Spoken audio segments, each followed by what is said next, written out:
all I wanted was for this week to get over. So I had a lot of things going on. For my classes, I had so much readings to get over, and I felt like I wasn't really studying, I wasn't really learning this week.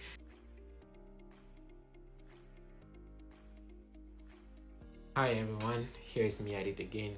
Um, I hope everyone is doing okay. As for me, right now I'm doing okay, but the week did not start very good for me. So I actually felt really overwhelmed this week, and all I wanted was for this week to get over. So I had a lot of things going on. For my classes, I had so much readings to get over, and I felt like I wasn't really studying, I wasn't really learning this week. I felt like I was just reacting to the assignments being given, and things were not really great as well because I have a medical issue that makes me to have a bunch of appointment at the hospital, and my appointment keep coming up very randomly. So I have already spoken to my professors about sometimes having to leave the class earlier or having to come to the class late, and all of these have made me to be very stressed up this week. So yeah, I mean, generally the week didn't really start very well, and yeah, that was one thing I wasn't really excited about. But as we went through the week, things started becoming good.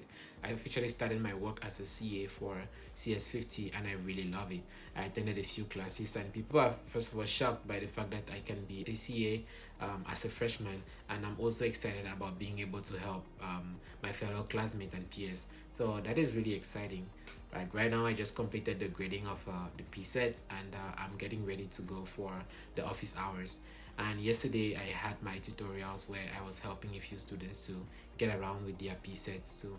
So that's definitely something I'm excited about, and that made my week to be less stressful and less overwhelming than the way it started. So as well, I had an amazing news from Open Dreams, the organization that helped me get to where I am today. And now henceforth, I am part of the board of the organization, and I'm really, really excited about it.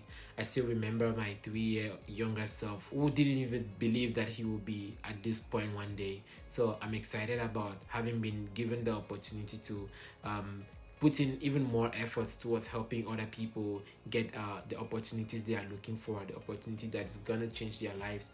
So I'm so excited about that, and I look forward to helping Open Dreams as much as possible to achieve their goal, to achieve our goal right now. So that's definitely one thing that made my week to be really, really good when I received the official invite. So yeah, I'm excited about that. So I also was excited about the amazing time spent with friends. Yeah, for the first time I had a call of over 2 hours with someone in the US. That was very interesting. So I was excited about that. I also invited a friend to join me on my routine.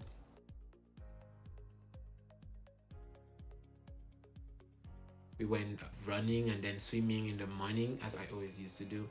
So that was really fun. It was really cool to have someone join me for the first time on my very early jogs and runs. So it was really nice. And unfortunately, it's been extremely cold for the past days. So it has made me to have a lot of breaks in my schedule. So because at like negative 21 degrees Celsius, there is no way I'm gonna run out there. So yeah, those are a few things that happened during the week. And as I said, despite the fact that the week didn't start quite good because of how overwhelming it happened to be, I'm glad that afterward things started working out. So I'm happy that I'm feeling good right now. I still have a lot of assignments to complete before next week, that is tomorrow, but I feel less pressured, I feel less stressed up than I actually was feeling before. And I'm excited to take on the new roles I've been given, and I look forward to helping as much as I can and to be the best version of myself.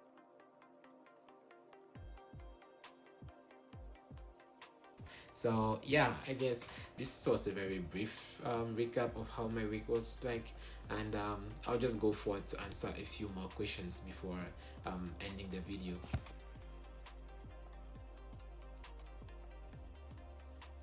I earlier said in a previous video that I was really, really amazed by the educational system here, and I still am.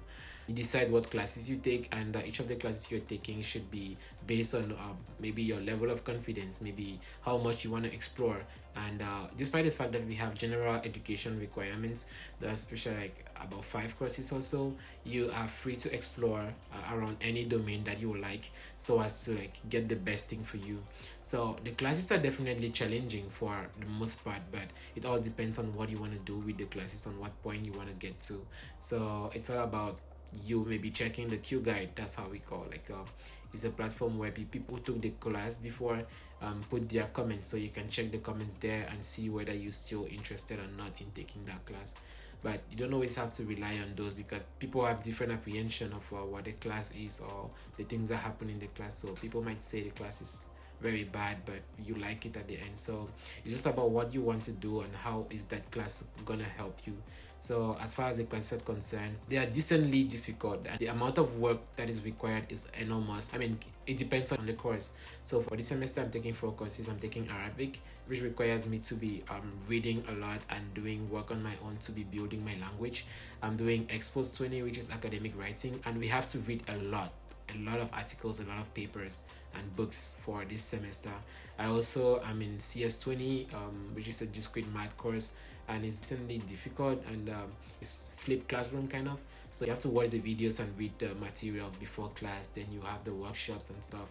So that one is also a little bit of work, because you have to set out time before the class so that's to study and everything. And I also have CS51, which is almost the same. It's also a flipped classroom kind of stuff, so you have to read and watch the videos before the class. So the material is decently difficult, and well, I actually think that's not something you have to worry about.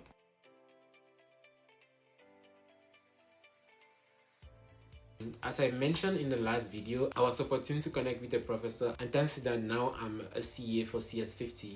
And I've gotten to understand that the only major thing that makes you to be able to connect with a professor is having shared interest.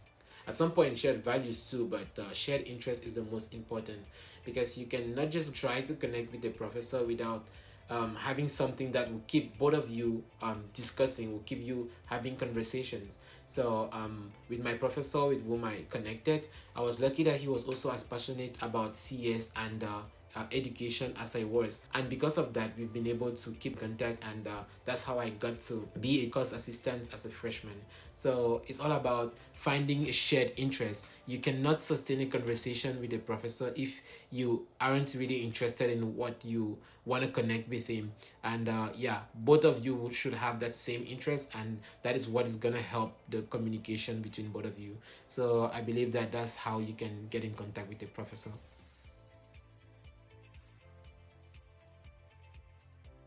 For this question, I would say you definitely have to bring up some things that will help you mentally, first of all.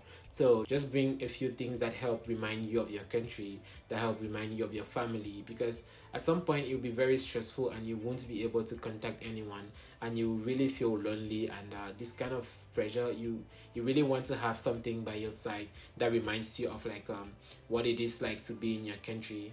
As for me, I brought a lot. Like my mom insisted that I bring a lot of traditional clothes from my country, and I really enjoy putting them on. I feel special, I feel unique, and that's something, and it reminds me of my country. I don't need a special occasion here to put them on, so I enjoy that. And people also appreciate my clothing because they're like, oh, it's so unique. So that reminds me of my country, that reminds me of my home. So yeah, you should definitely do something like that as well.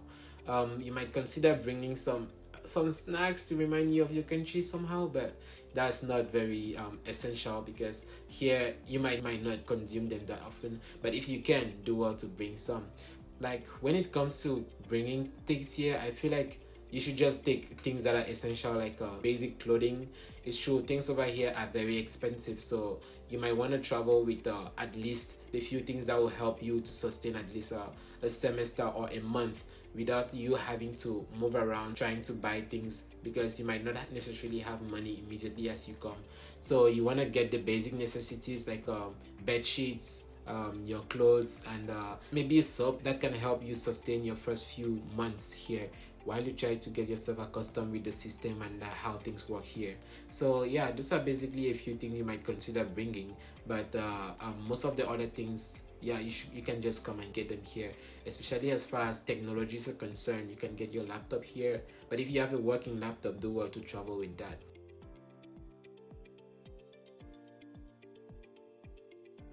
So I think that is it for this video.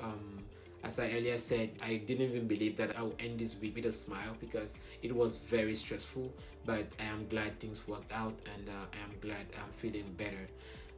As I said, the extreme cold has really disrupted my programs, and I can't do most of the things I had planned to do. But anyway, I'm still excited about the way the week ended.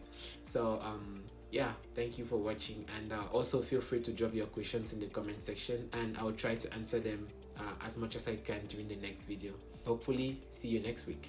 Bye.